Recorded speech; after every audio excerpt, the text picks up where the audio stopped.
Welcome back, everyone. Let's see, we got footage from this past Monday. So, what's going on, Austin? How you boys doing?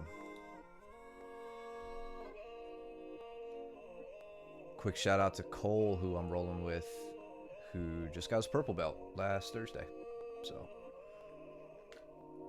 I made everybody clap for him at the end of class, just to make sure he was embarrassed.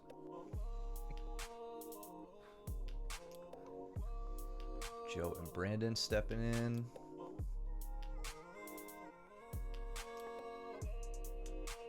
I really felt like Cole was trying to almost, like he was setting up almost to wrestle up a lot of times. Like winning, trying to win the inside position and then getting me off balance. When he was off balancing me, that's when I felt like maybe he wasn't going to stand up. What's up, James? But yeah, I tried to hit a quick step around on the back here. Just stayed super tight to him with that lat grip.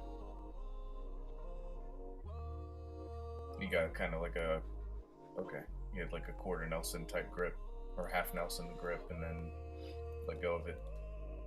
Yeah, I guess, yeah, it was kind of like yeah, it was pretty weak, whatever it was.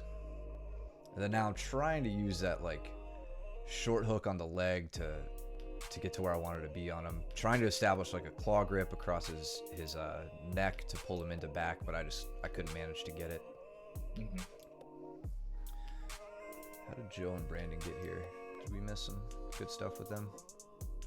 Okay, so Joe, oh, all right. Joe pulls guard, kind of pulls like a butterfly guard, then hits a butterfly sweep. Yeah, it was nice. Yeah, he starts working high up. I like what he's doing as Brandon is as his elbows are getting away from his ribs. Joe's making it difficult for him to get him back down by climbing up the body, and got right to the point where he climbed right over into a mounted triangle. What's up, Justin? Yeah, and for Brandon, just a point of improvement is using your shoulders to walk back rather than pushing, just solely pushing with your elbows. So your elbows were in a great spot here, but I'd like to see, well, the left arm right now has come up, right? You're attacking the shoulders, but, or no, you're going for like a tight waist here. But the, oftentimes, we obviously, we say keep your elbows tight, but when somebody goes above that mid mount, going, right between the mid and high mount, getting your elbows down is definitely important in keeping them safe, but you have to use your shoulders to start walking back in order to get them into a lower mount, so that way you can start working your escapes. So again, rather than trying to muscle and pull your elbows down to your side and hopefully slide them down your body, using your shoulders to walk back and using your elbows as a frame instead. What's up, Early? Thanks for the follow, man.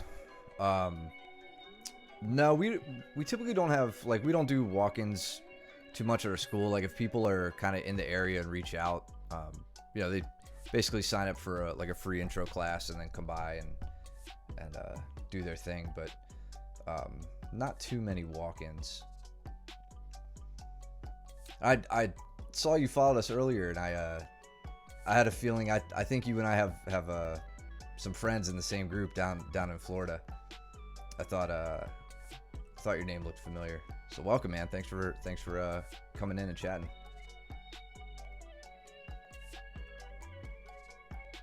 It's probably just super creepy that I that I know around where you're at and where you train. But that's social media for you. What do I got on Cole here?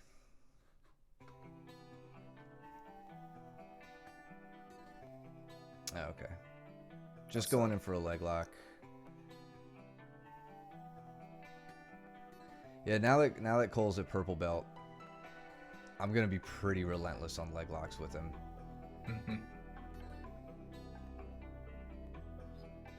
He doesn't really give them up all that easily. No, he's really good with sprawling in general, and like when you know, kind of like how I was in that position. You know, he makes it very difficult to dig a heel out. I probably could have done a bit more with that there before he tucked it back, but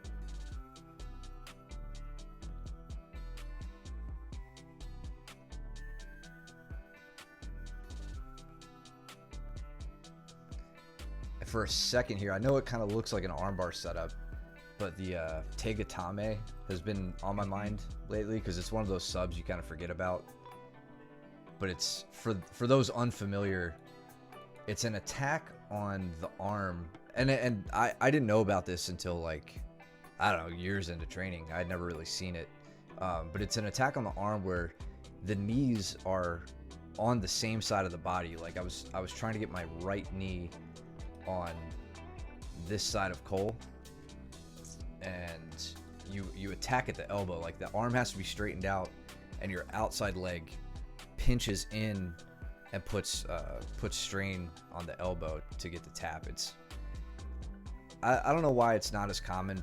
It might be easy enough, especially in no gi, for guys to rip out of. Maybe in gi it's a bit more common, but nobody watches gi.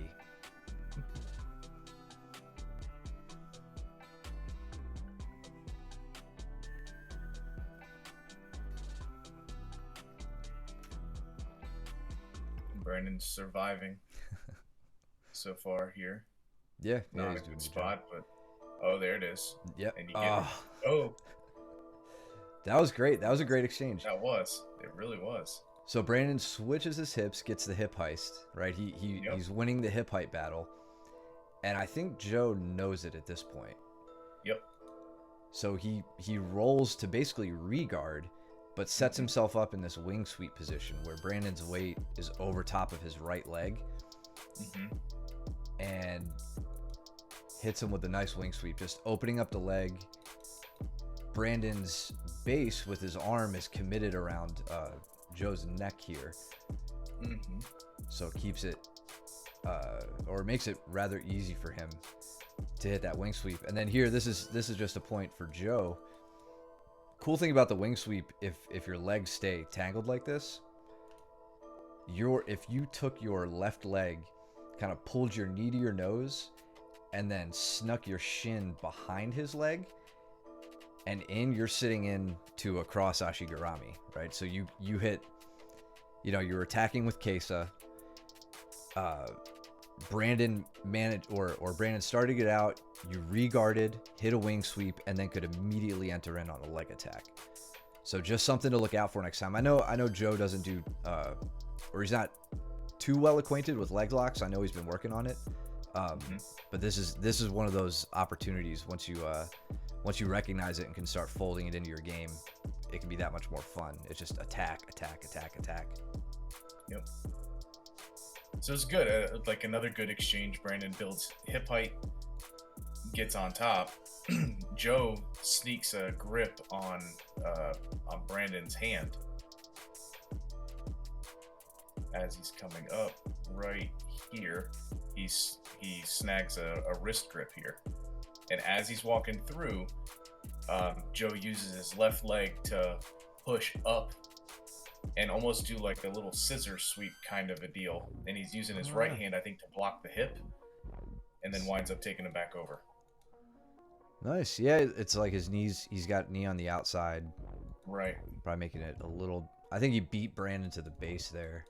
And then heists right back up, then gets on top again. Nice little exchange. Yeah, that was really, really great from both of them.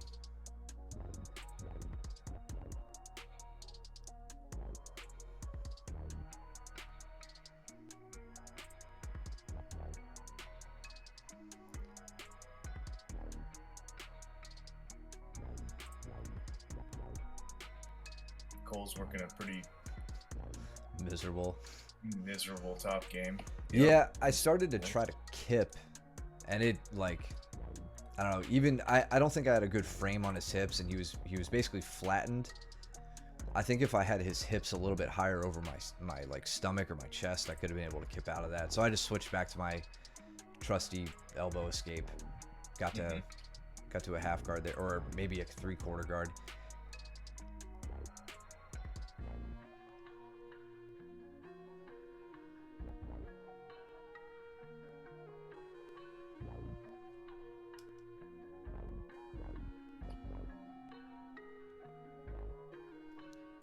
Yeah, he makes it extremely difficult to get back to guard. I almost had a knee lever on him at some point, like the John Wayne sweep, but he resisted it pretty well. That looked like that was a knee lever to get the underhook. Maybe. That's what you just did there. Yeah, that's where it was.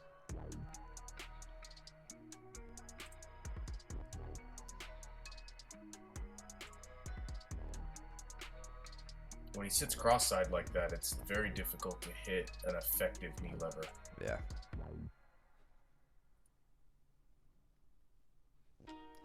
So early, how long you been training?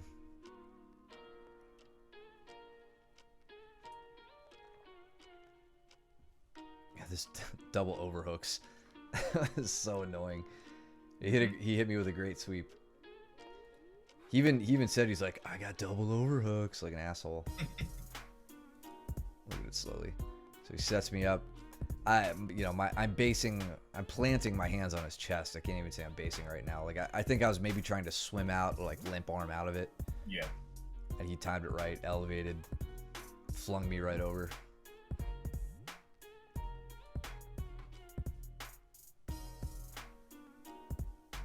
But immediately trying to work back to half guard.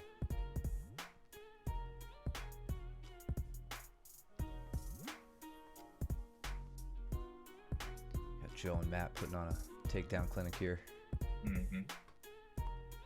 Or John and Matt, sorry.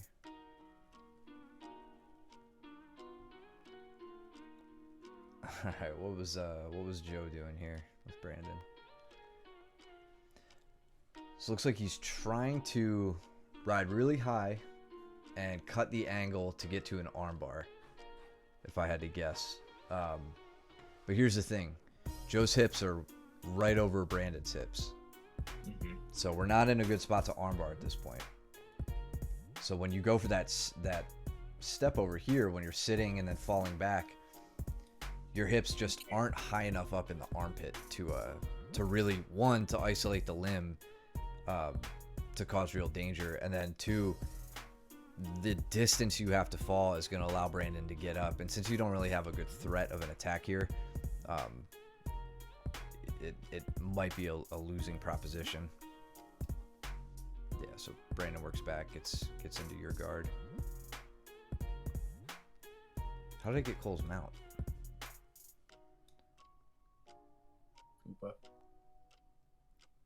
Oh, shoulder.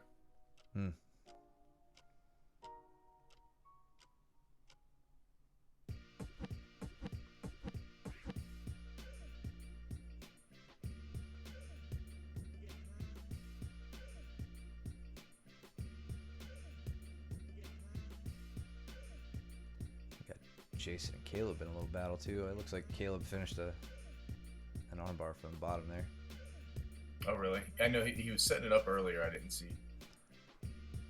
It finished behind the pole, like right there. So okay. It's hard to see. And then Camden and Jason up at the top here. So on Monday, I went over a more effective approach to the double ankle sweep with keeping tight elbows, trying to block the leg pummel to get the foot free for the standing opponent.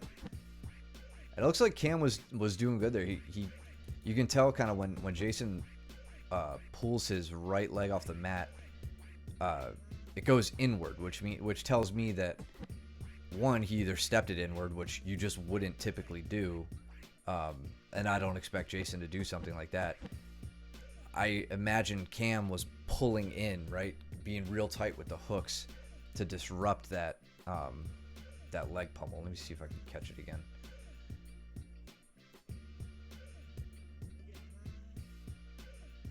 So goes to standing, and watch, he steps his leg up, and it goes in towards Cam, like almost under his butt, which is a good sign. To me, that means Camden's hooks are really sticky, and they're forcing the legs inward.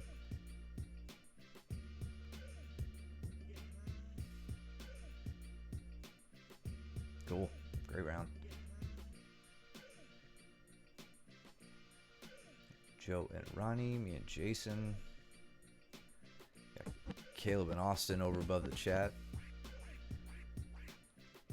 Listen, Poppy, you don't even come to class anymore, man, so you can't be coming in here asking for footage, special footage. Where you been, man? And don't tell me something like work or homework or the military or something.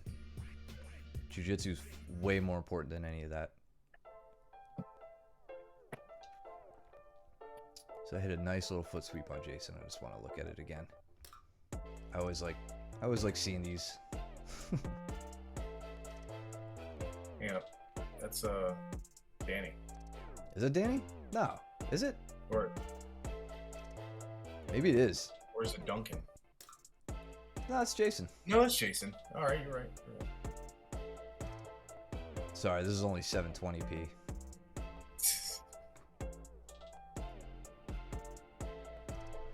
Yeah, we go over Thursday footage on Sunday. All the gi footage is on Sunday typically. Been at the beach. Please. Yeah, vacationing. No sympathy. I'm just kidding. It's spring break, man. You do you. You're feeling it Thursday. Were you there last Thursday? Did we get footage from last Thursday? Yeah. Okay. Yep. Yeah, man, it's Easter. I was trying to celebrate the resurrection with my family.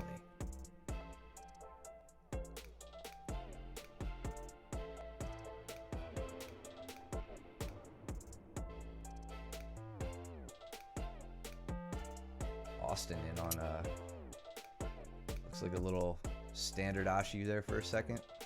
Yep.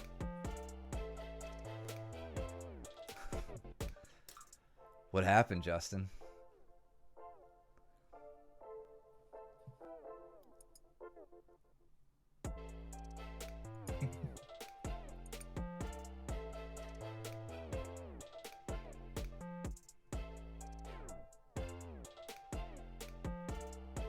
All right, got Matt and James here too. Yeah, it was decent. I caught a little bit of that roll watching from the sidelines. Yeah, how's your knee feeling? Much better today. Good. I think I can train tomorrow. That's how you heard it, over and over and over. Yep.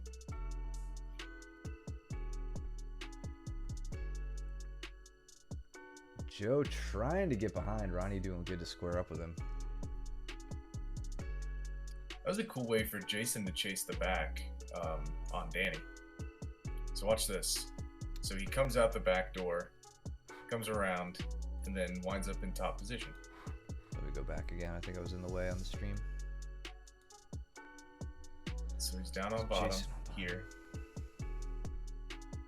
And then I think Danny goes to... Oh, okay. No, I went too far back. No, I think it's right here.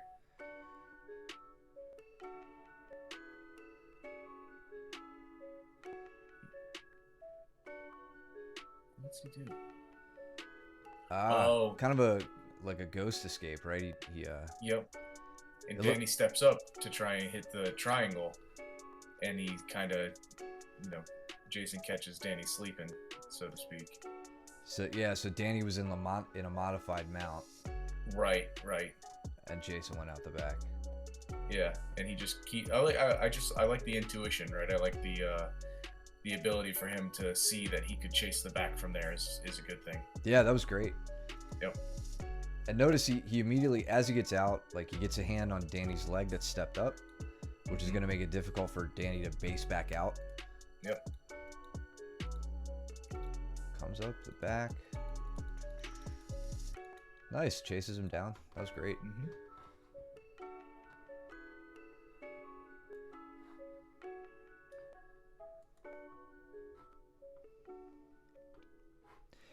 Yeah, I think that was just like with modified mount. If you leave that foot too far from the stomach, uh, that's how that happens. Like you just leave an opportunity for that underhook and a well Right. timed like bump of the hip.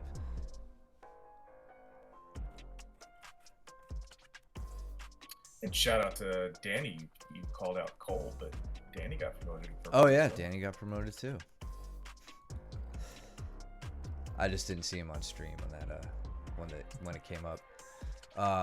Let's check out Austin and Cam. So Oh yeah. Okay.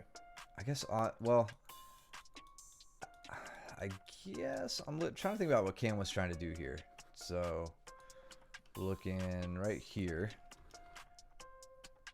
it almost looks like Cam sits in like he's trying to invert on an arm bar or something, but he doesn't have his legs in the right place, so I'm not sure if that's it.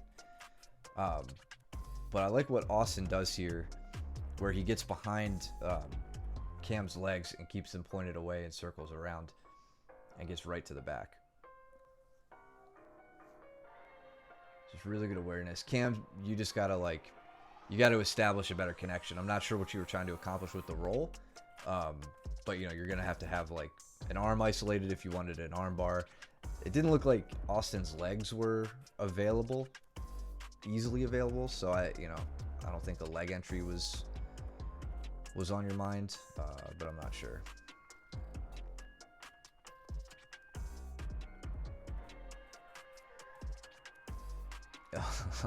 Or Matt with a really nice elevation right into cross ashi on James. Yep. And if I'm not mistaken, he passes it over right into and goes. Yep.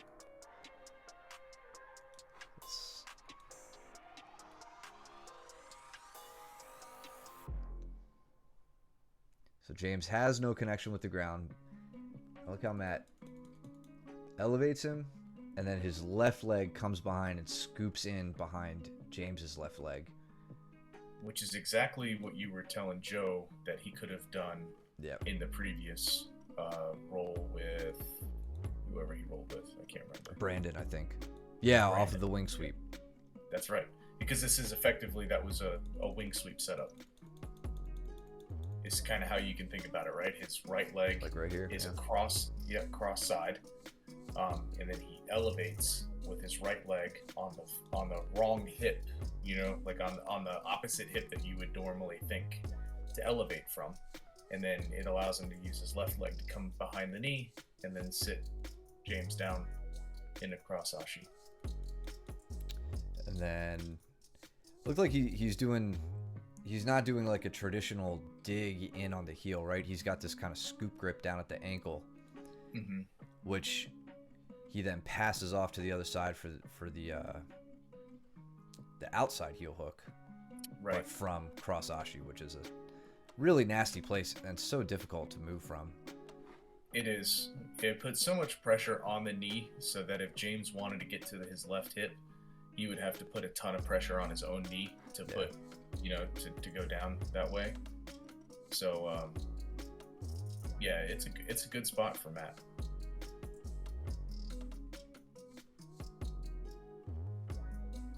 That was a nice triangle throw as well, and he gets the armbar. He normally sets these up from like a strong wrist grip.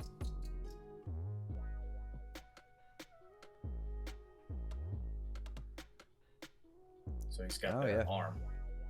Yep. Wraps up. Oh, and it was a triangle. So he basically just pulled in. I thought he went for the arm.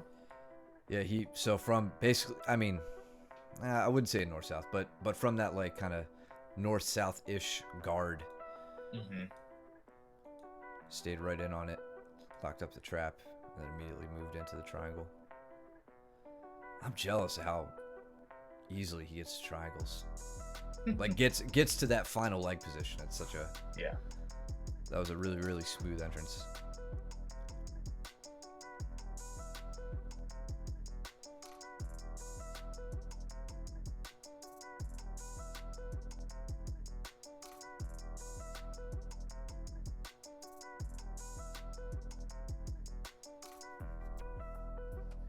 So Steven and Cole going on in the back left there. I think there was a shoulder crunch that happened right before.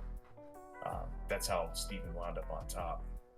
I remember that was a really good execution. And going, shoulder crunch. yeah, going the way you like to go, right? Instead of going the way of the to the side with the captured arm, taking him over in the opposite direction.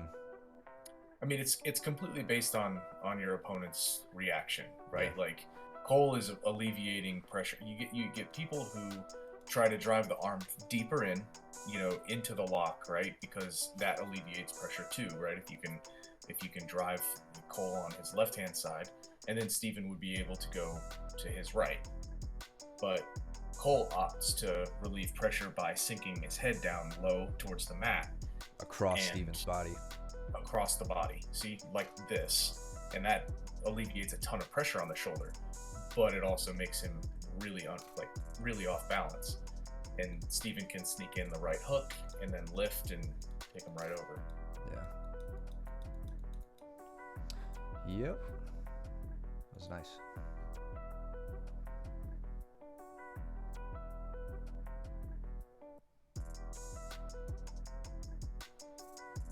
Joe, that was slick. Nice go behind, yeah. So I got this collar tie. Yep. Yeah. And then it's like a level change, and I think he drags her with the collar tie. Let's see. There it is. Okay, so she comes up over top with the over tie, basically working kind of like a clinch position, like a Muay Thai clinch position, except not completely enveloping the neck like you typically see in Muay Thai. But Joe with his inside shoulder position here, or really, it almost looks like a weak collar tie on Joe's right side. I'm gonna be super picky right now, but this crossed feet thing that you're doing, Joe, gotta work that out. I don't ever want to see your feet crossing. Super unsteady base, right? But it didn't really bother you here. Did Ronnie try to initiate that? It looked like she did. Yeah, Ronnie tries to hit like a throw by, Yep. and Joe just disengages, sneaks around the back. Yeah, I think she was trying to throw Joe either to her right or even try and snap him down a little bit, and And he just slips out. he just slipped because he went the opposite way that I would have thought for a go behind. Mm-hmm. With a collar tie, I would go on the opposite. No, I guess it's fine. Never mind. I mean, I know what you're saying. Like almost working like a throw by the way Mitch likes to do it, where you get behind, in this case Ronnie's right arm, right, and then shuck her by. But because she initiated it, Joe just disengaged and came out on the left side. Yep.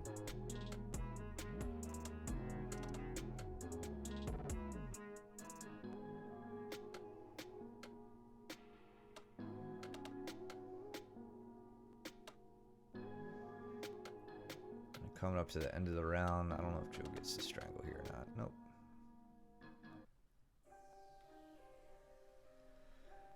Cool, we can watch Kurt almost break my knee. Yeah, he said, yeah, that's right. I was trying to give him as much of a fight as I could. I'll talk about it when we get there. Another foot sweep on Kurt. Yeah, that sticky hook behind there and just judging when to push is getting a lot of people. Yeah, I mean, there's no reason. What I hate seeing when people do this is like just quickly, like making contact, kicking the leg essentially. Yeah. And then putting their foot back off. down. Mm-hmm. And I mean, we'll play this real speed. And you could see how long I stay engaged on the ankle, right? The whole time I'm hopping, and then I'm taking them over.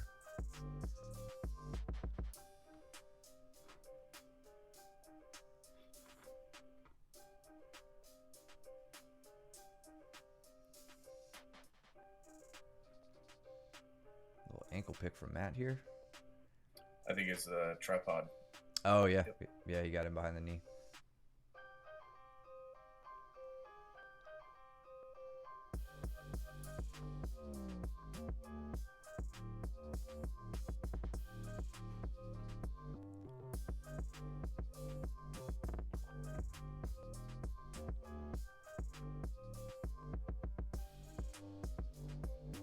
almost with the Uchimata. Mm-hmm. And Steven opts to sit. Yeah.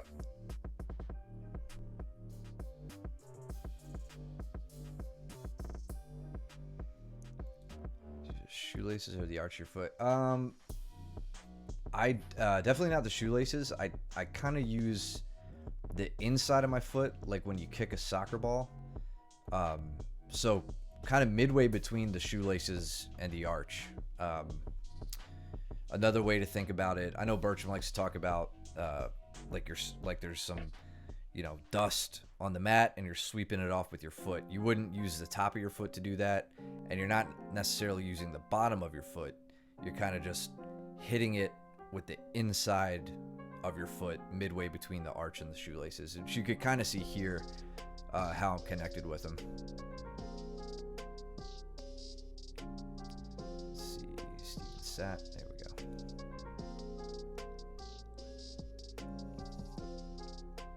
Unless it's Caleb, then I just kick him in the shin.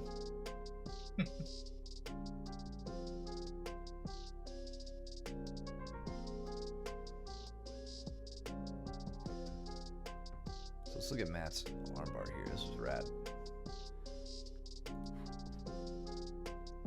Straight off that guard pass. Watch his right arm the whole time here. His right arm stays on the side, and then by the time he passes, he's got his right arm fed through into the armpit. Yep. And it never wavers from that position.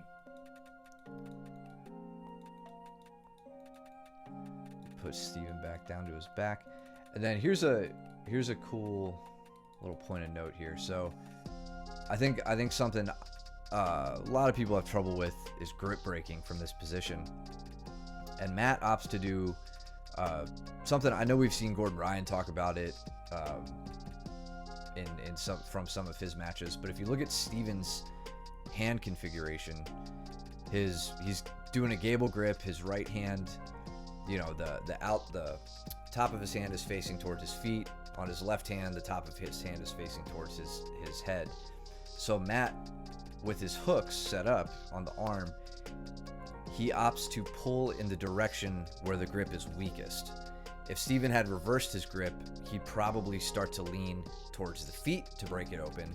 Since the grip is weakest, and you can tell where grip is weak by where the fingers are you know, open, right? Open away from the palm. Almost punched my own camera. That's going to dictate where, you know, which way you want to fall into this to try to break the grip. So he loops through. He falls towards the weak part of the grip, gets the hands separated after a little bit of a fight here. Right there. He uses his leg. Yeah. Watch his leg. He extends his leg just a hair to put more tension. Yep. There. And that's just enough to get it. Pops it open. Yep.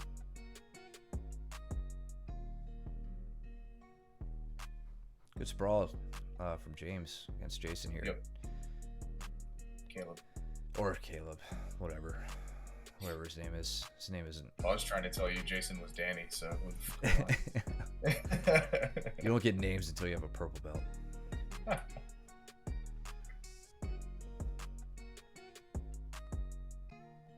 At least I didn't call him Aiden. Then I wouldn't hear the end of it again.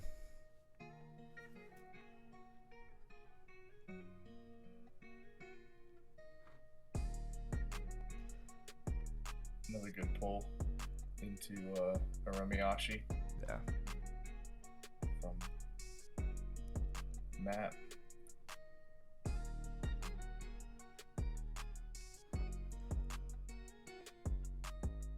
So here against Kurt, I'm working to get my knee free, which I managed to do, but he passes my leg over. And I think this is where he starts to really attack my leg.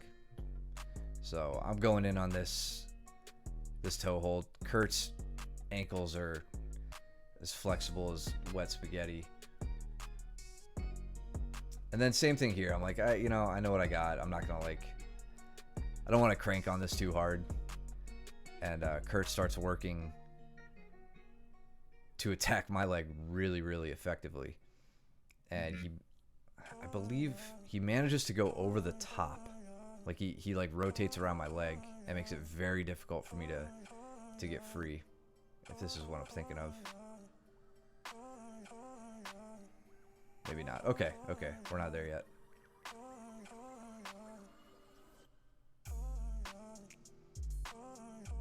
I could not get my hips out from underneath him for this omoplata. He's got like this really snug grip on your thigh. Yeah. I couldn't move. It's like having a Russian tie on an arm controlling the shoulders. Yeah. He was controlling my hips by really effectively controlling one of my legs.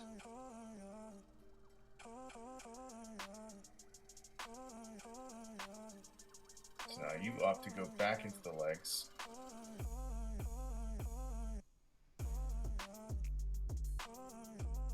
Caleb's trying to work his deep half here. Looks like he almost he almost got James's hips over him. Great work coming up on that. Putting James on his butt. That was awesome.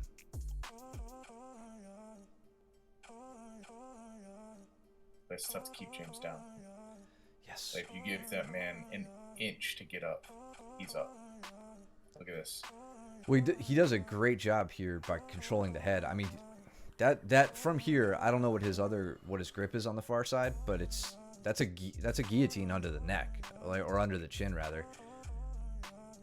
And then I mean that's what we normally tell people to let go of, right? Like because it's cross body. Yeah. That's the perfect mentality to describe James. Floor's lava. Yeah, 100%. I want to say that his right hand, instead of making the full guillotine lock, was probably ready and posted to get the hell out. You know what I mean? Like ready to pop right up.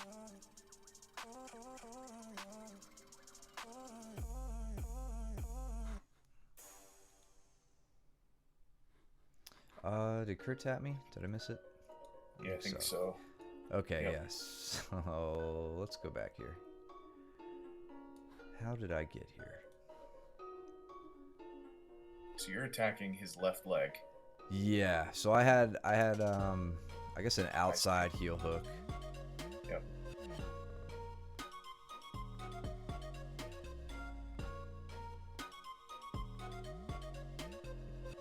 That's what it was. So he rotated up and over.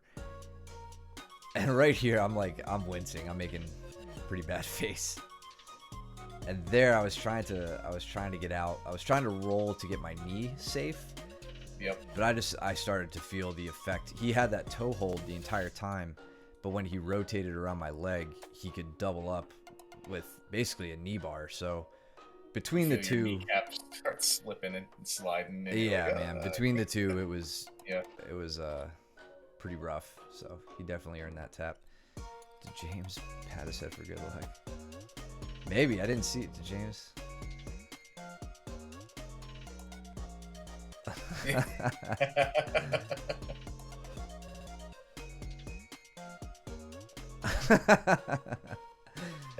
Gotta be careful, man. You don't want him to lose more hair there.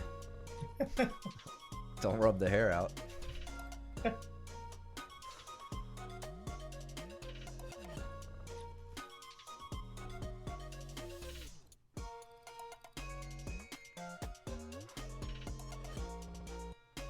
And Matt down here is working a mount on Steven. I can't remember if he gets this or not. Slipped off and then. Okay. That's hard to see. Damn. Nope. Yeah, I think Steven slipped out. Matt's quick on those guillotines. Yeah. He dives on the head so fast.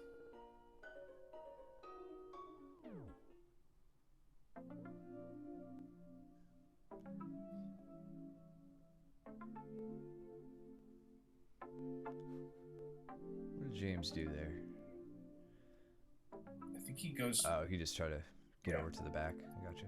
He was trying to, if I remember right, he was trying to set up a Darce or something like that from top side control. Yeah, right here. Yeah, he's trying to do something, and Caleb's aware, and then he just takes that opportunity to jump to the back. It was cool to watch.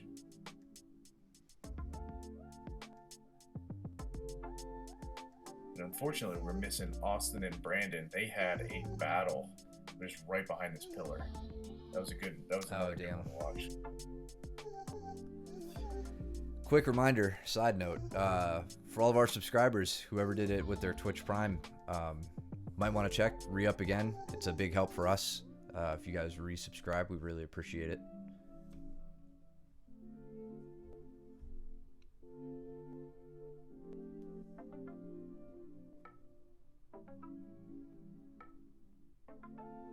I'd like to see how Matt fares in getting Jason's arm away from his body. Yeah. See if he has any secrets for us. And then I think I hit another foot sweep here on Caleb. It was just a foot sweepy kind of night.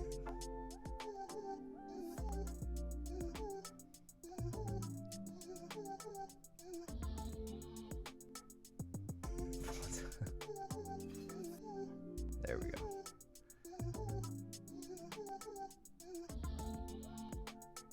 So James working kind of a crossbody ride for a second there. He was hot on twisters that night. Really? I was watching he did I think a twister earlier on Steven, but it was behind the pillar. Yeah, so I think that's why he was really gunning for the crossbody ride. Gotcha.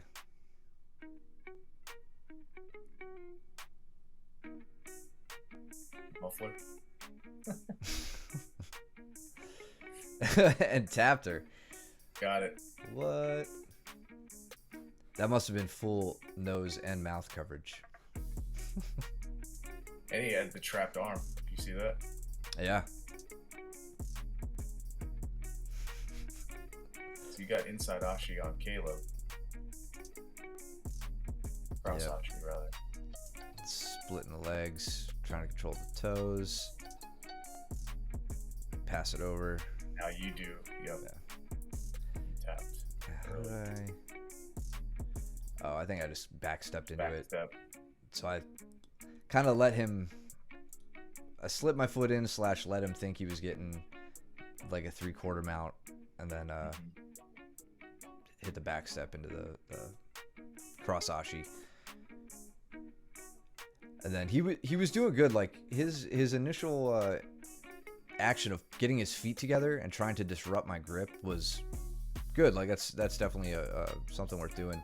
So I just had to really focus on splitting the legs, and then before he could hide, digging that foot out, getting it to my chest, and then deciding, can I hit the inside heel hook or should I cross it over and hit the outside heel hook?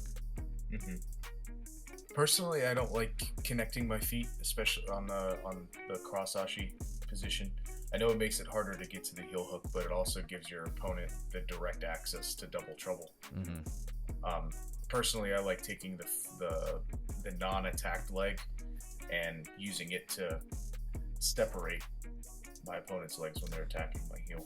Yeah. Yeah, basically kicking open or pushing open their triangle. Yeah. Mm-hmm. All right, so let's see how Matt handles. Okay, I was gonna say it looks like I can't tell if they're just going over stuff or if they're training live. But see how he handles Jason's hip frames and what he does, if anything, to control the arms. Going now. And then right into, before I can even finish my thought. Okay, so Jason isolated his own arm there, right? You could kind of see he takes his elbow up here, and then that's where Matt decides to swim around the body, jump up. Good. I guess if you can't get the guy to isolate his arms, wait until he does it himself. Mm-hmm. Or if you can't isolate his arms yourself, wait for him to do it for you.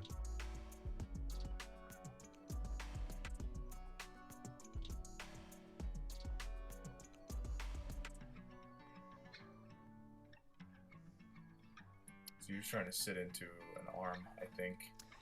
I believe I was thinking like a Yoko Senkaku side triangle setup here.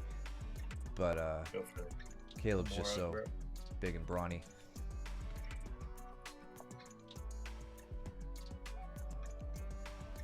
Yeah, once he broke my grip open, I couldn't. I was in that T Kimura position where I was pushing his wrist into his chest, but he managed to switch his hips and get up. And then he tried to jam his shoulder into my neck, which I'm just not gonna tap to. So you're gonna have to use real technique against me, Caleb.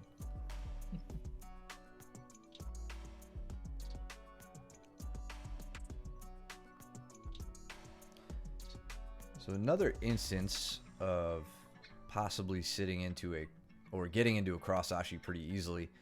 James with Ronnie over here. See, they tie their legs up.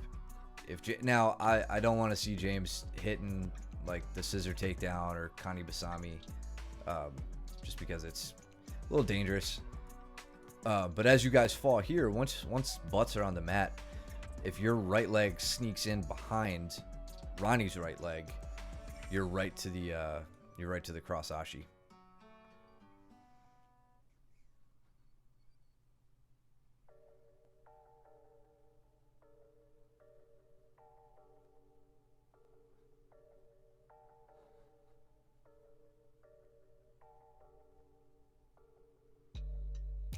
There are some really I don't know. There's some good spots that I think maybe we can go over with some students with leg entrances. Like I know Danny and I after this class just kind of like talked through the various configurations and how they're related to each other spatially, right? Like how all leg locks are just kind of the same position. You're just rotated around the leg in a lot of senses.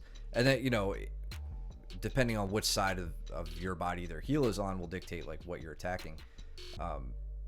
But like with James and Ronnie there, just recognizing like your you know, we'll say your left foot or your left leg in front of their right leg. That's one step away from a cross ashigarami. And like when you can recognize that from being on your back in reverse X guard, all of a sudden you just blew open the opportunities for yourself from a position that maybe you weren't really familiar with.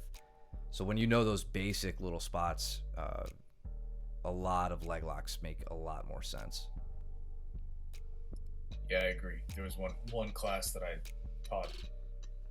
It's been a while now, but I remember talking with Danny about it, and literally the entire class was us transitioning from leg lock position to leg lock position, and from what Danny was saying, it was pretty enlightening to, you know, how to get from one spot to another, and then just how similar they are. Mm-hmm. So Matt hit me with a really great knee bar here. What sucks about me going with Matt is I feel so comfortable on at the inside single leg inside position, you know, standing against a seated or a supine opponent, and he has such great answers for it, like very like polished responses. So he's very quick, and you know, besides his legs being long, you know, so my range or his range is you know, it works really well for him and not so much for me. His entrances into these leg locks, he just catches me slipping so many times, or he forces me into errors that are difficult to recover from, and he takes full advantage of it.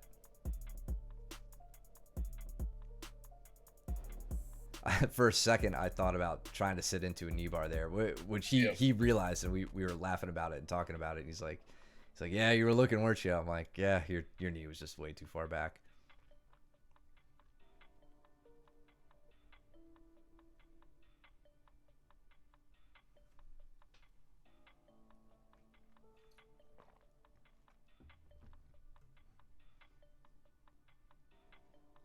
Let's see who hits the ground first with James and Danny here. Oh, this was a fun one. This is going to be a good one. Just want to look at what Caleb did back here with Steven. Look at that. Oh, yeah. Getting a little fancy. Going to like kind of a, let's see. It's like an slow down a little. Opposite Imanari roll. Yeah, so I was gonna say, I would think he'd want to roll back this way, the way that he did. If he kept like inverting, he wouldn't have been in a good spot that I know of. But Steven slips his heel a little bit here. Mm-hmm. Like it's right on the edge. So I think that's why. Did Steven tap? Maybe Caleb did get it. No, I think Steven got. Oh, Steven got on the that. cross-side ankle. Tricky. Great counter.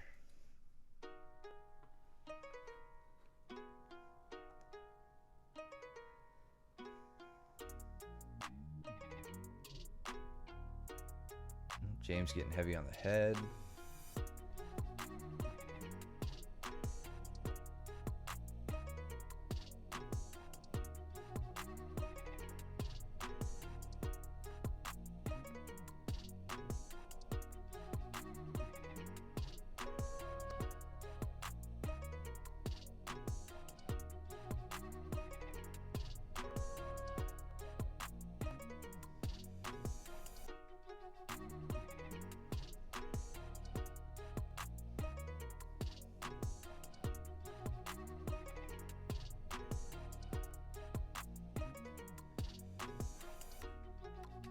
Danny doing a great job getting back to guard. Nice. Good exchange.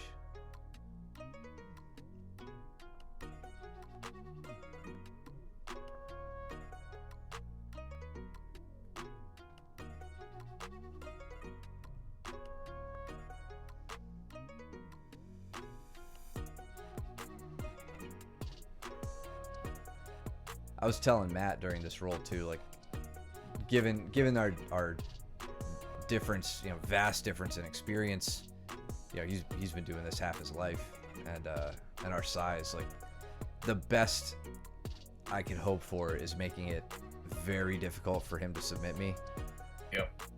And like, I don't know, I think that's an important thing to point out. James looking dangerous there, man. Yep. Because we're all different shapes and sizes and ages and experience levels, and like, man, when I go with Bertram, it's the same thing. Like, if I last a 6-minute round without Bertram subbing me, I feel like I just won like Nogi Worlds or something. So yeah, adjust your expectations for your training partners. I mean, I've been doing that since day one with Luke. Given again size difference and the gulf between us in experience level.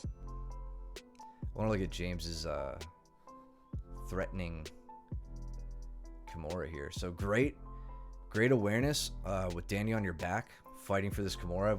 We've been seeing that from Steven a whole lot.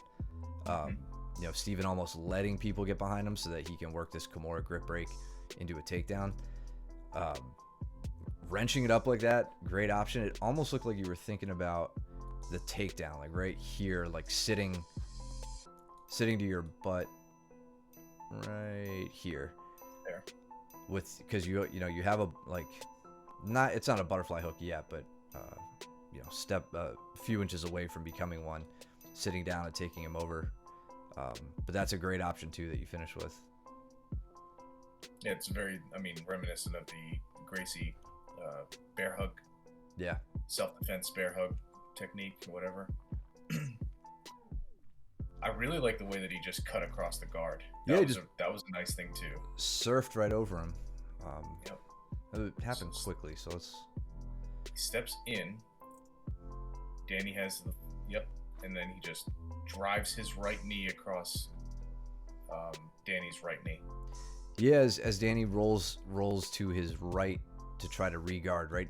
Danny's trying to get that left leg back into the guard. Yep. James just kind of rides it, goes with the flow. It was solid, man.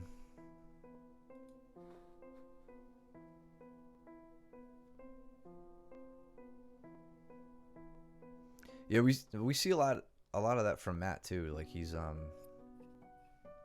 just being able to surf, and like some people call it like body drilling, when you're just basically moving around the body with some connection, you know, it's not. It's obviously not a full connection because that would inhibit your ability to just move. But as long as you ride that and get past their legs, and you know, go up to north south or whatever, that could be a really effective way of passing. Just a kind of a super loose passing style. Was that an armbar? Step over From Matt? Matt. Yeah. Probably, I think so. This one here. Oh, we were locked in a battle here for a while. I think so. I think he attacked my left arm. Yep, it was a straight. Yeah. Yep. Yeah, I was He out at likes my to do left. that. So I was caught in his side control for what seemed like forever. And it kind of got to the point where everything I was trying, like with my frames, wasn't super effective. So, you know, my far side arm, 9 times out of 10, I'm gonna frame the shoulder line, and you know, I'd make space and it wasn't working. So I was like, all right, I think I maybe wanted to try like you know, a ghost escape or something. So I took my arm away from the shoulder line the 1 time out of 10, and it was almost like he was waiting for that, and then he immediately jumped on the straight arm here, which was, as soon as it happened, I was like, he was waiting for me to do that the whole time, or that, or he had just a really great answer for it when it happened.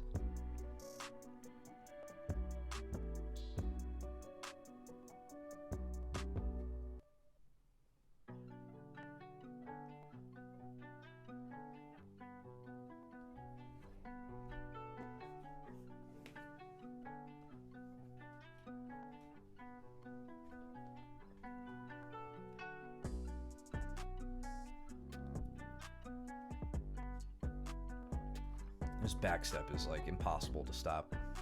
Yep.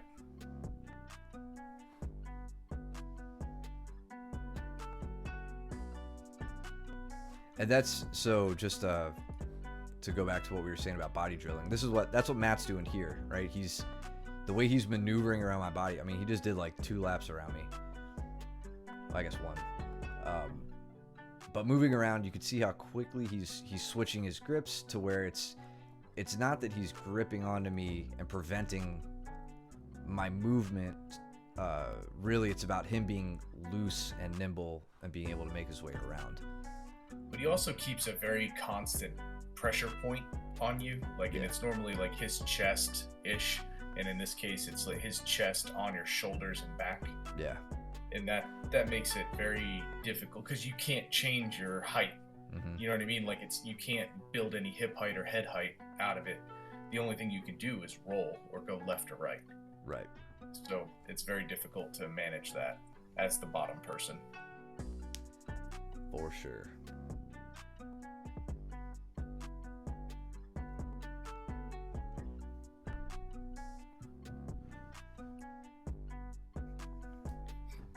Cole starts coaching Danny.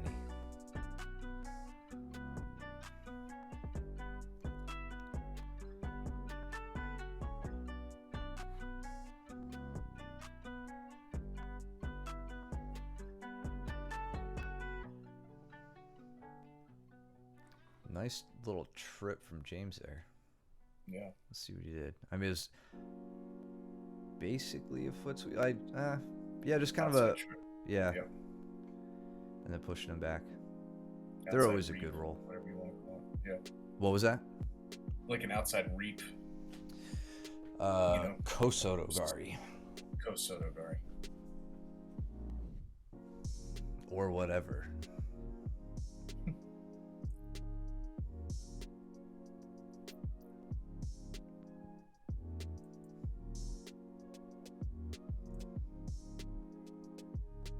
Oh, cool. Aaron's, I didn't realize Aaron and Caleb started rolling up here by the fire extinguisher. Yeah.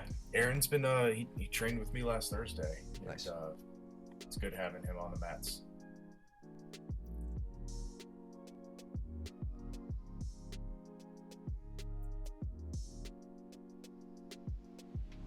So Danny had a great round with me. Whooped my ass like twice. getting a new belt gives you superpowers, man. Yeah, straight up.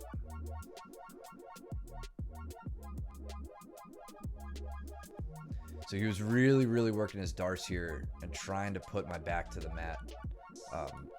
Like I've said before, and to anybody who I see get caught with Danny's darts is getting like a late stage darts is one of the hardest submissions to get out of.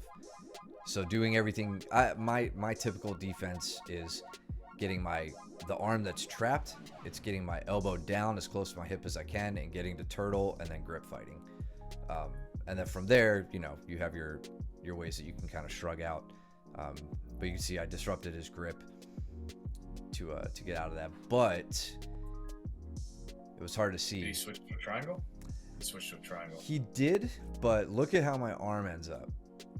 Let's see if I can. Oh, it's your left arm, isn't it? So it's my super bad arm.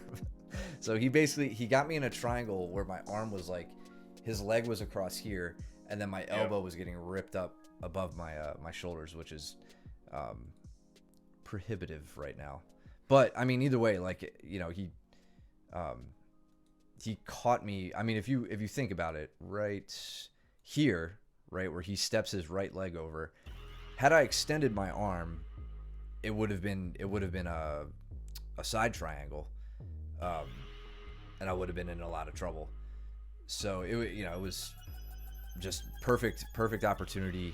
And Danny's a ninja with his triangle entrances. So really, really well done there.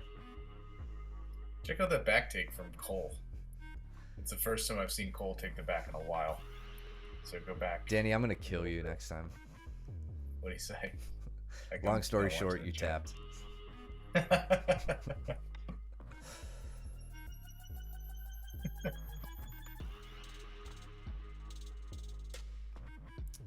Yep, so that's what happens when you win the underhook battle. Yep.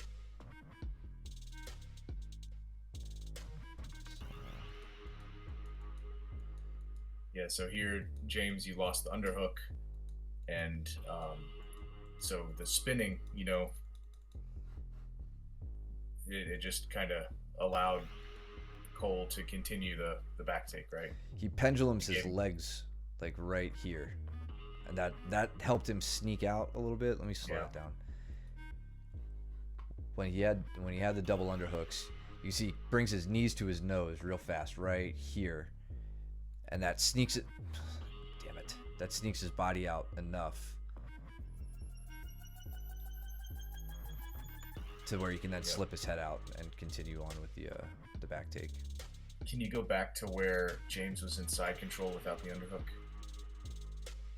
All right, so here, James, the only way, like, you need to have like two things in your mind at this point, right? And number one, I think, is trying to get that right arm pummeled in to get to the far side underhook, right? That should be your number one priority.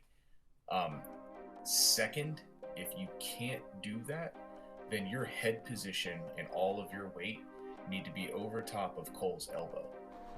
Yeah. That is the only way to block the effectiveness or negate the effectiveness of that underhook. And that normally is done by you switching your hips. So instead of sitting on your right hip, you would switch to where your left knee would be down towards Cole's right hip, and then your left side would be over top of his body, kind of like over top of the elbow. Reverse Kesa sort of exactly position. A reverse Kesa. Yeah, it's a reverse Kesa position. Yeah, when you're just to tack onto that, when you're bringing your head over Cole's elbow, effectively what you're doing is making his deep underhook much more shallow. So his hand is on your lat rather than up over your shoulder, or maybe up over the waist. If he was putting it in a different configuration. It gives him very little leverage to be able to continue up the back.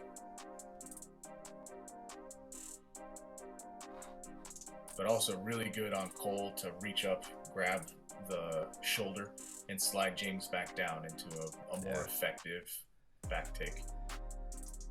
Yeah, this is really good.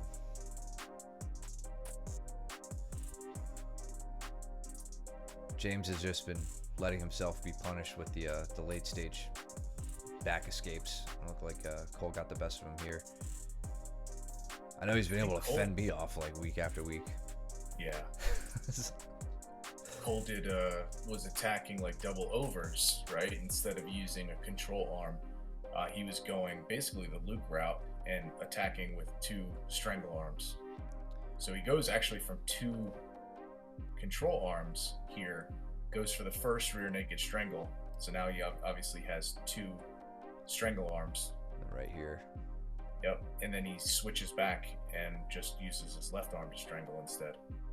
Yeah, that was solid. Yep. Yeah, that is definitely more of the Luke approach. So this effective. is... Go ahead. It's effective. Yeah. It works, right? Gets the chin up. So this is where Danny and I get into our second dogfight. I was looking for the triangle from here, right? I was looking to step my right leg over and get under his right, or I'm sorry, yeah, my right leg and get under his right arm.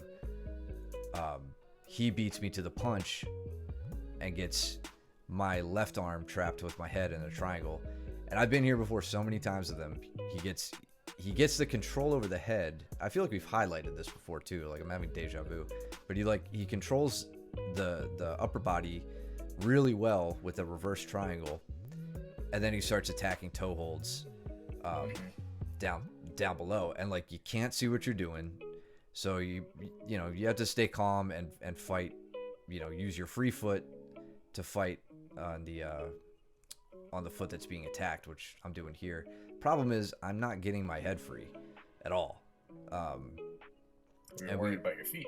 Yeah, exactly. He's making me focus on two different things at the same time, right? Working a dilemma. And I feel like one of you started coaching him, but I couldn't tell. It wasn't me. I couldn't remember. I couldn't. I thought I heard someone yelling at him to like adjust his grip. I guess not. But now, so we get into this spot, like right here, where he told me afterwards he was worried about. Fucking pause. He was worried about my trapped arm being able to reach to get his legs and start to undo from there. But the thing is, he was like, I was trying to keep my elbow down so that I wasn't getting strangled, because I only had my right side where his leg was over my neck totally closed off. My left side was what was open because my arm was down. Had I reached up to try to attack his leg, I would have closed off my own neck, right? So I was hoping that he'd bring his leg in close enough to where I could reach it while my elbow was still down. But then he adjusted his grip, and like seeing it now, because I couldn't see it then, it's indicative to me of why I tapped here. So let's look at this. I want you to look at his elbow position relative to my heel right here. Like, he is at the very, very end of my leg. My knee is bent and very close to my butt. All the leverage is on his side now. So watch my free leg. I have my free leg in play. I have it on the connection, and I can't extend his grip away. So I really started to feel the tension in the leg and had to tap. Like, everything about it was mechanically like perfect, to where I couldn't even use my leg to extend away his hands. And then there was no way I was getting my getting that triangle off me. So he got me dead to rights there.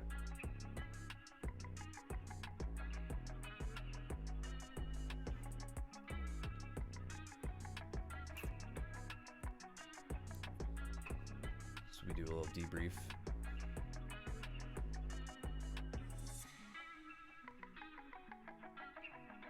So James is, I don't know if maybe he learned his lesson before, but now he's winning the underhook battle from that top half guard position. I think they're talking through some stuff. It looks like.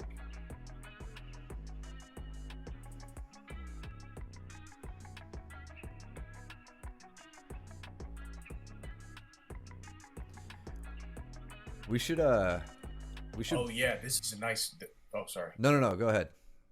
This is a nice guard pass. You I may think I not. paused right through it. Yep. So here you can't see it. You can't see it, but he does a knee cut pass. Or I'm sorry, he peels open with his far side leg and steps right around the guard. But he does it from that top lock position. Nice wide elbows, very heavy pressure up high, keeps Cole's shoulders pinned, right? And then he's able to steadily get his left leg inside of Cole's right thigh, down towards the knee, pry it open, and then step around the guard. It's Right. a very nice grip. Yeah, right there you could just barely see his foot finding the foot. knee.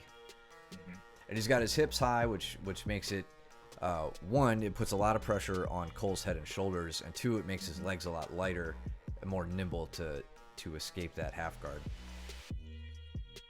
I was gonna say we should at the seminar we should bug our guest about what he does from like this overhook position that Cole has since James had won the underhook. Where was it? Like right here. Like what kind of things he thinks about. To get the underhook back is what you mean? To either get the underhook back or just counterattacks from there. Yeah, Gotcha. Any sort of insight.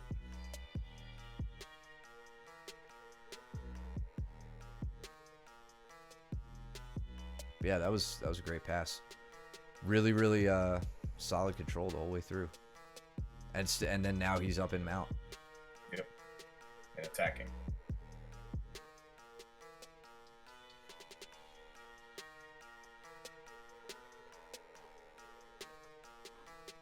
And then I get an inside heel hook on Danny here. Which Nice. was set up from Danny's basically a triangle attempt right here. Yep. So I played into it instead of trying to like rip out of it. But I worked to isolate his left leg, Step inside. keep control of it, wedge my knee in, and then sit back on it, get into cross ashi, Okay. and then just look to control the heel until I can dig on the heel.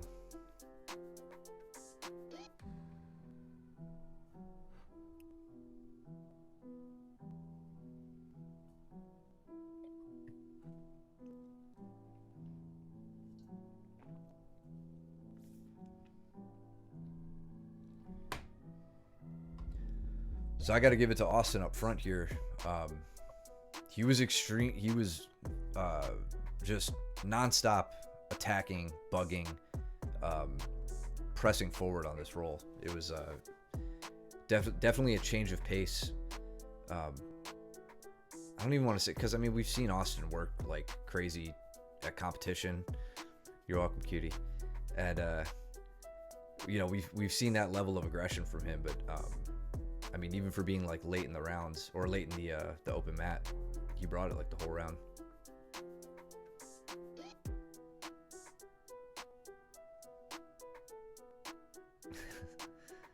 Steven trying to get an armbar. Gets the double ankle sweep. This was funny. Then they both go for a leg lock shootout. And Kurt's like, why aren't you tapping?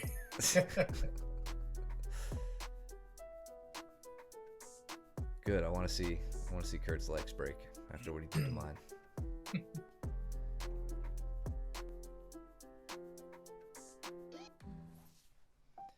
So here was one of the I was pretty tired coming into this roll, and like you'll notice my passing is very deliberately slow and controlling here. It was just, I mean, even I think he starts to regard here, and I'm like, all right, let me just gather the legs with my arms and legs, and then I slowly work to step over, peel his leg off, pummel over, start to drive him to his back, walk my way up the hip,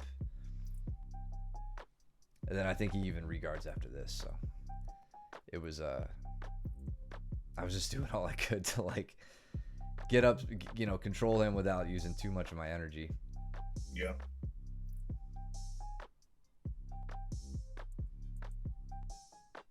Who's Caleb going with? Is that Jason? No, it's James, I think. Oh no, James is against the wall. And Jason's with Joe. No, I think it's Danny. Oh, is it Danny? It's Danny.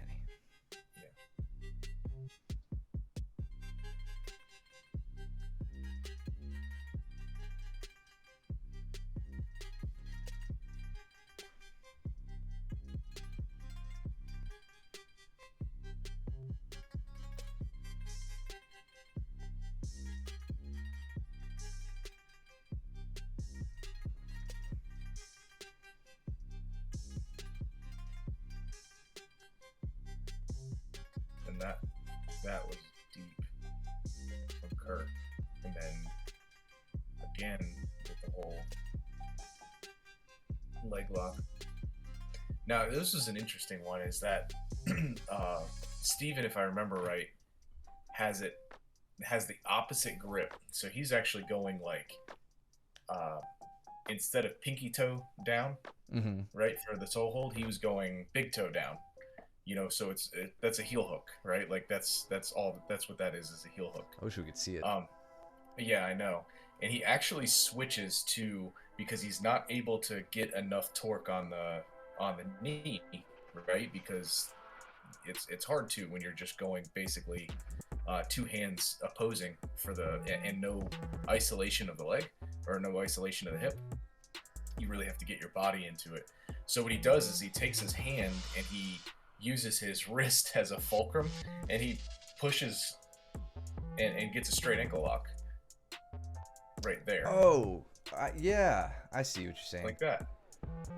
That's funny. I did. I think it was with Aiden actually during leg lock week. It was a similar thing, like where you actually just kind of took the toes and straightened the foot out, and then almost like you would do a wrist lock, right? Where you're that's right, exactly. Your forearms behind the Achilles and you're straightening the foot out. Yeah. So when you were talking about the toe hold that he had with like the different grip, was he bending the toes away from the center line instead of towards the center line? Right, it's an inside heel hook. Right, yeah. But from that toe hold grip. So like I've heard it referred to as like a reverse toe hold or an inverted toe hold, but it's the same torque and it's the same danger as an inside heel hook. That's right, because it doesn't actually attack the ankle, right? It attacks the knee because of the torsion. Yep. That was some clever improvisation. Yeah. Let's see if I know it's damn near impossible to see here, but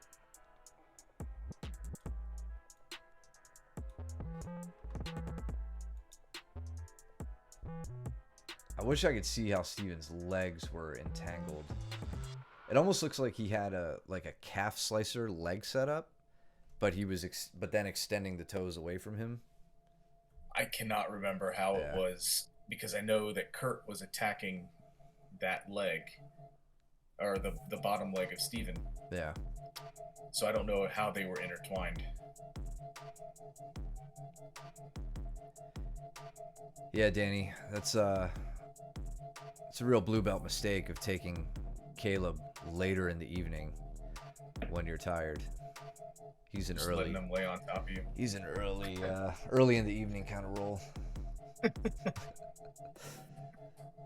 You do look tired though, man. Like your legs aren't even engaged. You're not bridging or anything.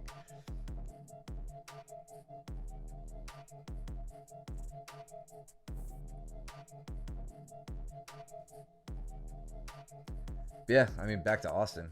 Here he told me afterwards he was making a real effort to get to the back tonight and work his back attacks. And you could see that in his previous roles, he was getting to the back. Yeah. He's using the high ball right on you right now, which I really dig that position. Not only from a transition and a holding, but like even just from an attacking position. It's really nice. Yeah. This little heist from Joe here with Jason. This kind of takes him right over. I like the like he's blocking the arm. Jason's pretty engaged on the body lock here, but his head is a little too far down the chest, right? It's almost like Joe can hit a forward shift, or he doesn't even have to really sit up, because we see him here. Normally you hit that forward shift so that you can sit up and then do what Joe's about to do. But Jason's far enough down to where Joe can get his feet in to hit a nice bridge and take him right over. I mean, that's like the best case body lock pass defense. You know, it's early on, and you land right into mount. Yep.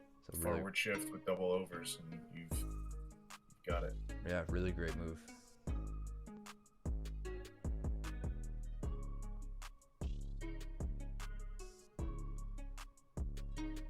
So it looks like you're in on a leg with Austin. Trying to be.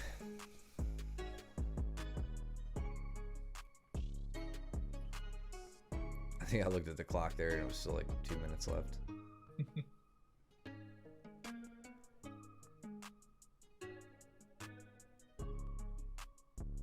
Oh damn! So I think you were trying to go for like a cross ashi position, and he starts crawling up the back for a back take. Yeah, I was making my way there. I think I was like in reverse, and then Okay. and he came up on the back. Dug for the underhook. I love that. Good intuition on that. On oh yeah, from Austin right there. Here. Yeah, he dug. Yeah, real nice.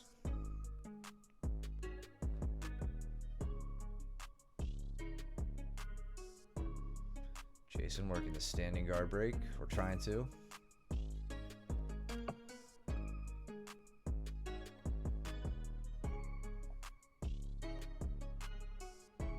They're in a puddle of their own sweat right now, so that does make it difficult to hit the standing guard break.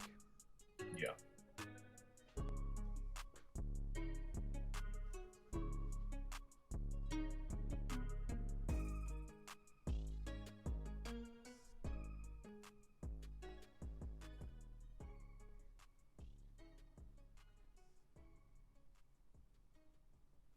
Nice. Good round, everybody. Steven and I had a real fun exchange here. I'm looking forward to.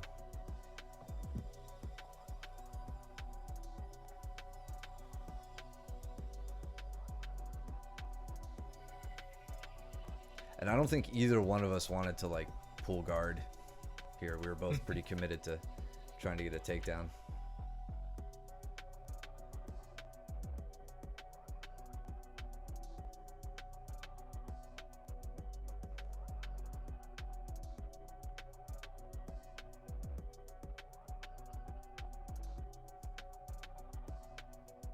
And we were discussing the benefit of that the mercy grip, you know, that 10-finger grip. I was telling him about, or pointed out to him, I think it was Gary Tonon's match with maybe Hinato Canuto in the ADCC 2019, where he set up a really, really beautiful arm drag to a trip off that.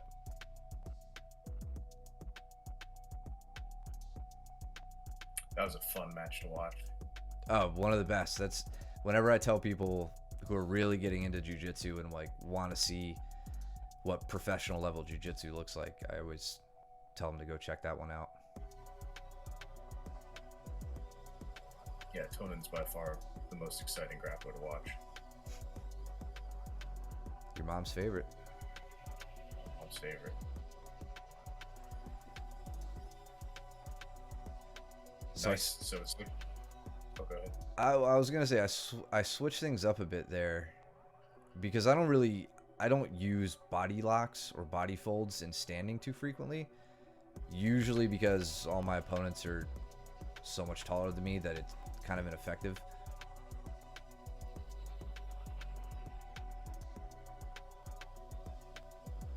and then right on Nice. his bad ankle, just to really make sure he knows who's boss. So, yeah, I was thinking, all right, let me like arm drag didn't work. My foot sweeps. Steven's really great at avoiding my foot sweeps. He's got a great base. We all know he's super difficult to take down with like singles and doubles. So I was like, let me switch it up and try to get a body lock on him. So I got my ear in his chest. I got around the waist, and I was just gonna try to hit a body fold where I pull his hips into me, but I press his head back, or his head behind his hips, and take him down that way. But he shrugs. He tries to like shrug me by, so I get behind him and hit the leg weave right there. So I'm sitting over his hip and his knee. I've hooked in behind his far leg, so it makes it difficult for him to keep balance as I start to sag and get real heavy. Set up my back take, thinking I can work from there, which he's immediately defending. Does a really great job. Beats me in controlling it. Tried to switch to an armbar, knew I didn't have it, but his leg was right there. So I said, let's switch to the leg. And then I knew I could invert around and go to cross ashi, and then just control the leg immediately, get the heel exposure, and finish. That was a super fun exchange. Yeah. For me, I don't know really about good. him, but I enjoyed it.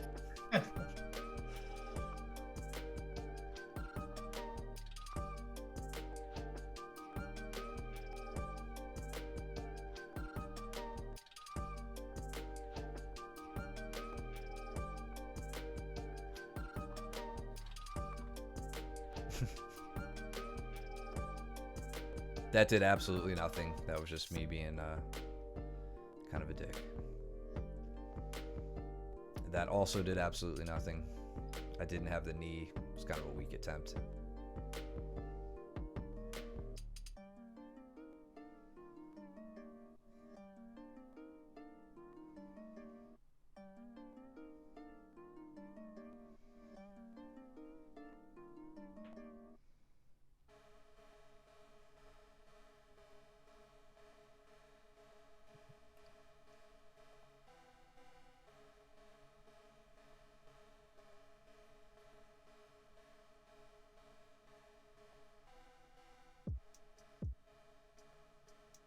I think I was trying to enter across, but kind of a weak attempt.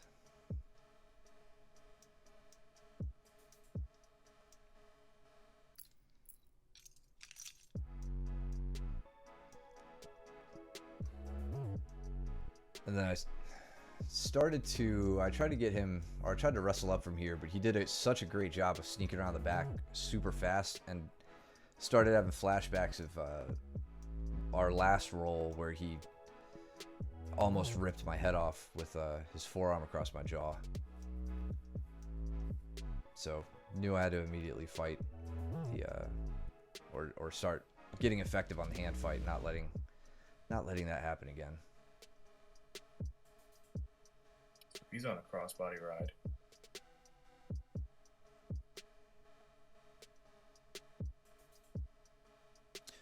Almost. He almost has my right arm under control. Once he gets that, I'll be pretty screwed. But I just, from here, it's kind of difficult to see. But like, I think he had double underhooks, and then for a second, he kind of loses it. Right? He doesn't. I mean, it's not completely lost. But I had the ability to bring my head forward. You know, kind of like I'm just crunching, getting away from his chest, and then getting my shoulders to the mat. Right? Just sitting forward and then turning back to him.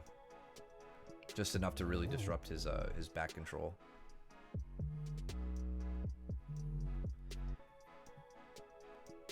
Oh, and I think I get into a weird...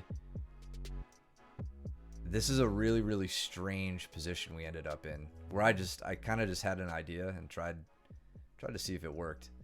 Let's see if I could untangle what I tried to do here. It was like I was trying to calf slice him,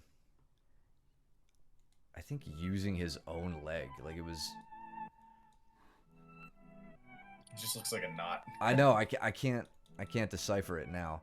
So okay, so you could see the black line is his bad ankle, right? Yep.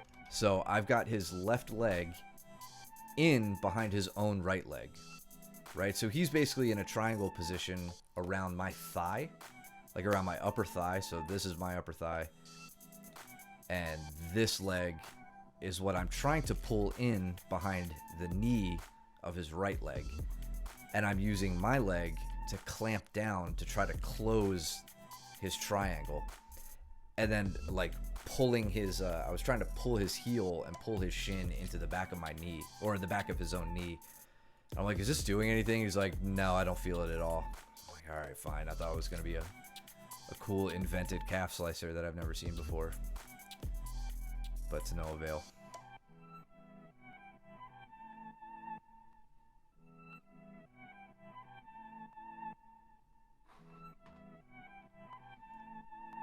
Speed it up a little bit. So, spends a lot of time attacking me until I finally manage to get free. Really, really fun roll. And then I think Joe wanted the last one of the evening. And I immediately hit him with a foot sweep.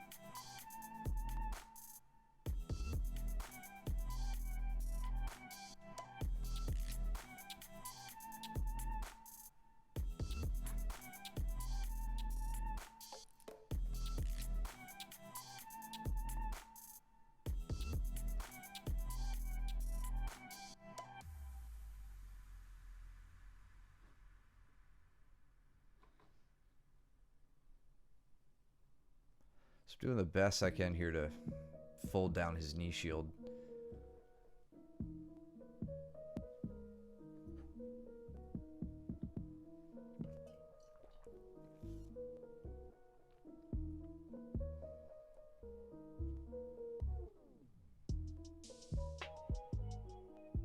Oh, that was really nice. So what I'm looking to do here is step behind Joe's legs. Because if I know his knees are pointing in this direction, I could come up around the back or come up around the opposite direction to work a guard pass. So as I start to do that, he elevates me and catches my hips high and manages to take me right up and over and lands square into mount. It was a super slick roll that I can't even say, I don't even know what I would call it. It's certainly not something you train. That's just something you feel as an opportunity and take it when you see it. So really, really good awareness from Joe there.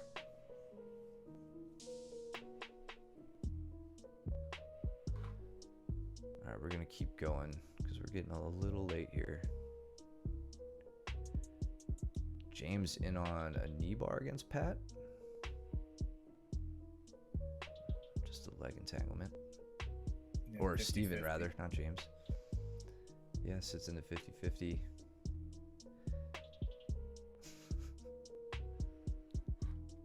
And now it's a battle for either who's going to tap to a straight ankle or who is better at breaking a triangle open and attacking the primary leg. Yeah, 50-50. Which looks like Steven gets the best of. Or at least he has it so far. Yeah, it's not, I mean, Pat's doing a great job booting his foot, making it very difficult. He's got to really get what's happening. He's really got to get to that shoulder in order to start digging for the heel. Yeah. Yeah, and right there he had an opportunity to switch it to an inside heel hook. See, right here, he sat up into it, and then, yeah, Pat started to hide it. Yeah, but see how Pat is rolling his, or like he's hiding his heel as Steven heists up. So Steven knows to do it, right? So Pat's putting up a little bit of the fight with the left foot, but it's really what he's doing by getting his hips over to the left side that is protecting his leg. Yeah.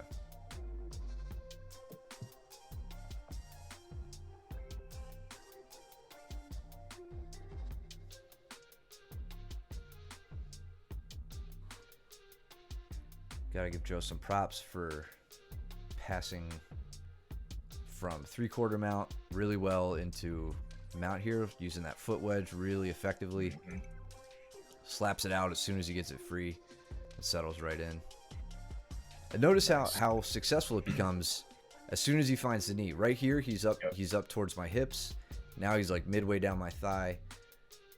Right, so a little less leverage up there. He finds the knee, and that's where he ends up getting it out. So that takes a little bit of feel, but once you get there, you can typically win that battle. How you been, Mango?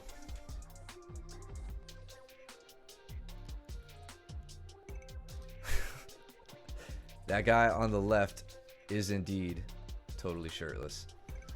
I think he and that's Danny. He and Jason and some of the other guys were just going over stuff. They weren't training live. I may have been the only one to train shirtless at this school so far. That one day that I forgot my rash guard when I was like rushing around to help my wife. I left the house without grabbing my rash guard, and I was like, well, I'm here and I'm rolling, so I don't care. Straight Nicky Rod style.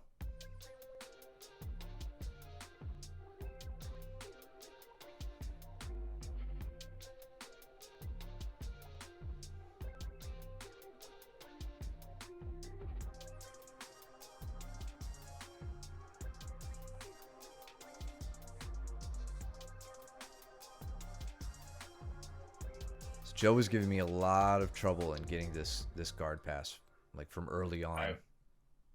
I was getting ready to say something about it. You're staying very heavy but very deliberate here, like trying to extend out as much as you can to give him as much trouble so he can't flip you. That was nice. Yeah. Good balancing. So it sounds like there. What was that? And then like right there where you were going for his arms, and then he like snatches right there. You could tell he wanted to take you to his right hand side.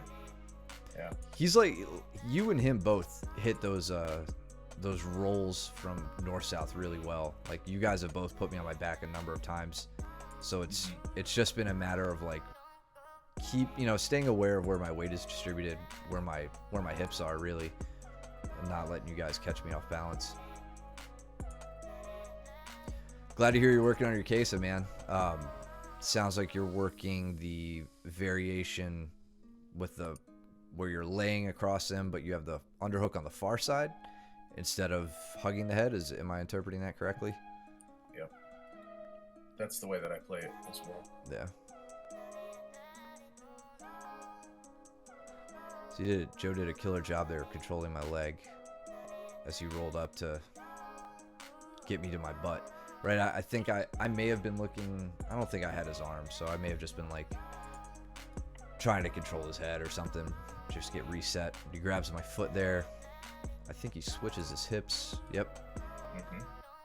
And like this is such a detail that we gloss over too much, but that hip switch is so crucial in redirecting motion and redirecting your torque. And it's, we fly through it, we may not even mention it, but like that's a huge detail for going from a bottom position to a top position.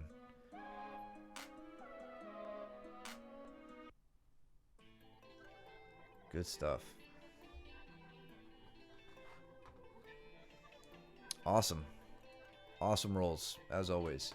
It was a fun night. Really good. So cool. Hope you guys enjoyed that.